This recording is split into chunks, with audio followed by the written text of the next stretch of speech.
এই যাবৎ আপনার মোবাইল থেকে যত অপ্রয়োজনীয় অ্যাপস আনইনস্টল করেছেন, একটি অ্যাপসও কিন্তু আপনার প্রপারলি আনইনস্টল হয়নি। প্রত্যেকটি অ্যাপস কিন্তু আপনার মোবাইলে এখনও রয়ে গেছে।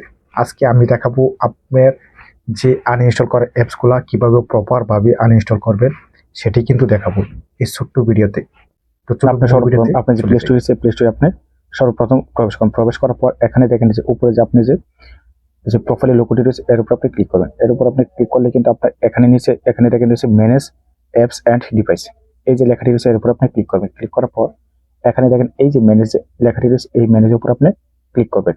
ম্যানেজের উপর ক্লিক করার পর এখন দেখেন এই যে এর কর্নারে রয়েছে যে একটি ডিস ডিভাইস। এই যে ডিস ডিভাইসে এর কর্নারে একটা কিন্তু তীর চিহ্ন রয়েছে। তীর চিহ্ন আসার পর এখানে দেখেন, এখানে নিচে দেখেন রয়েছে যে নট ইনস্টল, এর উপর আপনি ক্লিক করবেন। ক্লিক করার পর এখন দেখেন আমি এ পর্যন্ত যতগুলো অ্যাপস ইনস্টল করেছিলাম এবং আনইনস্টল পরে করেছি, এগুলো কিন্তু একটি অ্যাপসও কিন্তু প্রপারলি আনইনস্টল হয়নি। এগুলো সবগুলো কিন্তু আমি আনইনস্টল করে দিয়েছি, কিন্তু দেখেন এই একটি কিন্তু আমার প্রপারলি আনইনস্টল হয়নি। দেখেন কতগুলো অ্যাপস, এগুলো আমি অনেকদিন যাবতীয় কিন্তু এই কাজগুলো আমি সরিয়ে রেখেছি না। এখন দেখেন এটি কি করতে হবে, এই যে একটি করে সবগুলো আপনি এভাবে সিলেক্ট করবেন।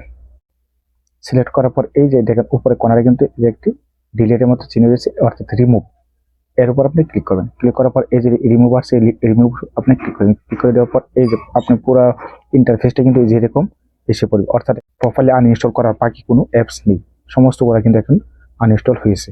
তো ধন্যবাদ সকলকে, আসসালামু আলাইকুম।